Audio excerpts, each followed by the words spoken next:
Solar panels are built to last around 30 years, weathering all kinds of abuse during that time. That's a solid run for any piece of tech, but what if we could push that even further? What if solar panels could last forever? That's the promise behind a new kind of perovskite PV cell that can heal itself.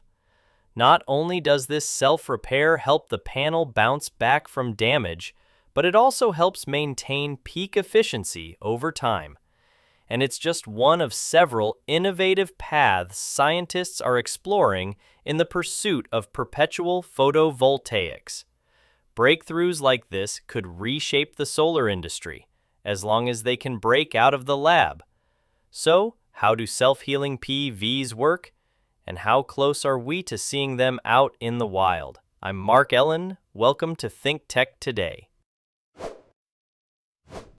Say what you want about anti-aging products, but it turns out not all of them are snake oil. At least, not in the world of solar panels.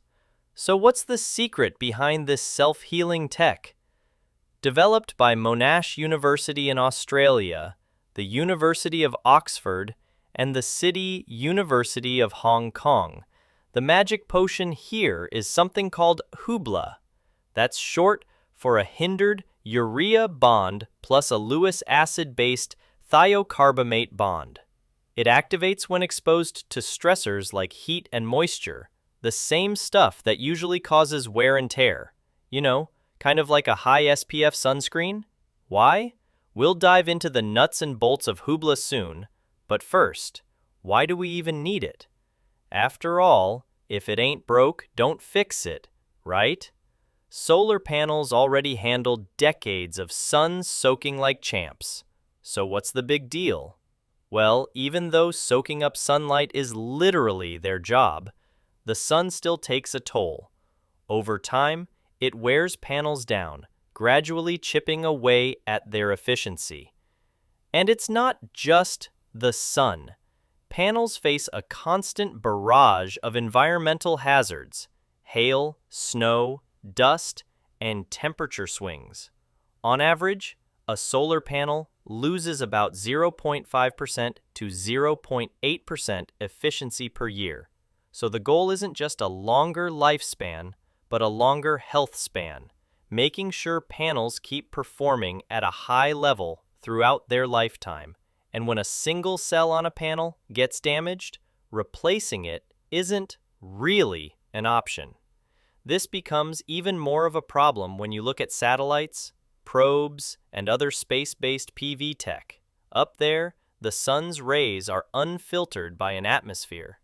And let's face it, sending a repair crew into orbit isn't exactly practical. To top it off, the durability that makes PVs so tough in the field also makes them hard to recycle. There are folks working on that. Photosynthesizing plants are surprisingly similar to solar panels. They both use sunlight to generate energy, and they're both vulnerable to the sun's damaging rays.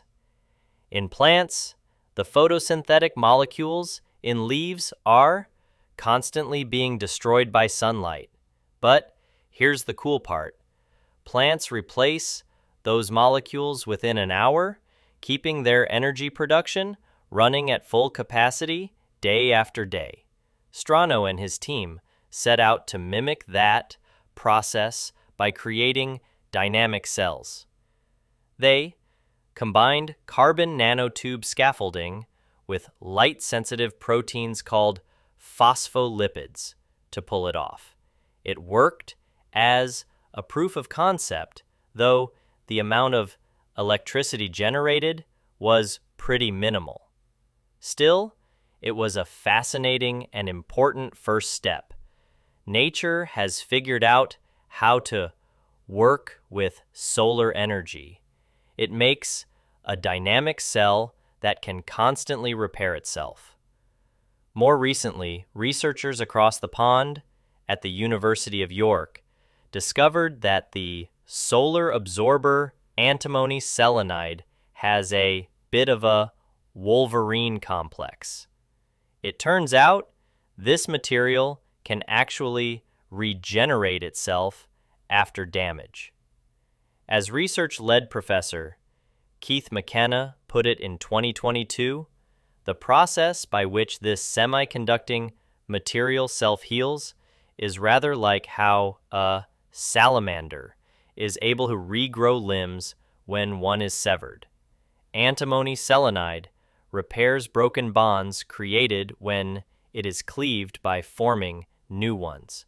Though years apart, these breakthroughs helped lay the groundwork for a wave of new advancements that have emerged in just the past few years. It's the first U.S. balcony solar system and requires no drilling or hard wiring.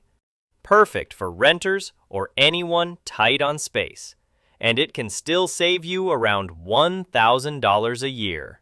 Best part? You don't need to be an engineer to install it. Just plug it in, and the system's built-in AI takes over, optimizing usage, tracking savings, and even helping you schedule appliances during off-peak hours to cut costs further. Ideally, those photons excite electrons enough to break free, leaving behind holes. If we catch those excited electrons, we get usable energy. But if they recombine with their holes before we can snag them, that energy is lost. Here's the problem. Solar cells aren't perfect. They've got tiny surface defects that act like traps, pulling electrons in and encouraging them to recombine before we can use them. That's where a passivator comes in. It fills in those defects, smoothing things over so everything runs clean and efficiently. Perovskites, in particular, tend to come with a few of these flaws baked in, and they pick up more over time, especially out in the field. That's why Hubla is such a game changer. The same stressors that usually cause damage, like heat and moisture, actually reactivate Hubla, prompting it to patch over those defects again and again. It's like a photovoltaic Uno reverse card. Here's how Monash's Professor Udo Bach puts it. By slowly releasing the passivating agents into our perovskite material, we have been able to produce solar cells not only with enhanced performance, but also extended long-term stability under real-world conditions. To get a better handle on what passivators do, imagine a solar panel as a road for electrons. Like any road, it can take a beating. Ice, rain, wear, and tear, all of which turn small cracks into full-blown potholes. Just like potholes slow down traffic, defects in a PV slow down electrons. That's where passivators come in. They're like road crews, patching up the rough spots so everything flows smoothly again. And here's a material that's often stronger, more flexible, and more stable. That's why annealing is used across industries. In aerospace, it toughens metals. For copper wire, it improves conductivity and corrosion resistance. And in the solar world, we already use annealing to enhance the electrical conductivity of certain PV types. Bonus perk: annealing works even better in a vacuum, perfect for space. So how exactly do these space-bound solar panels heal themselves? In their testing, the Sydney researchers found that a key layer in the solar cell, called the whole transport material, or HTM, plays a major role. Think of it like the traffic director inside the cell. It helps positive charges, those holes we talked about earlier, get to the right place while keeping electrons from crashing back into them and wasting energy. But under intense space radiation, this layer takes a serious hit. And here's where things get weird. Radiation doesn't just damage the HTM directly. It also causes a chemical inside it, called a dopant, to leak fluorine into another part of the cell. That's like your traffic director suddenly dumping roadblocks onto the highway. Not great for efficiency. The good news? The team found a clever workaround. By using just the right combo of materials, they discovered the solar cells could actually use the sun's heat and radiation to clean up the mess themselves. The fluorine gets pulled back into place, and the cell essentially resets and repairs itself. No tools or technicians required. In fact, the panels recovered all the way back to 100% efficiency. That's huge, especially considering that space-based solar panels can degrade by up to 10% per year. Those protons, they're brutal. Drawbacks and challenges. Now, as exciting as all this sounds, there's one big catch. Nearly all of these self-healing PVs are still stuck in the lab.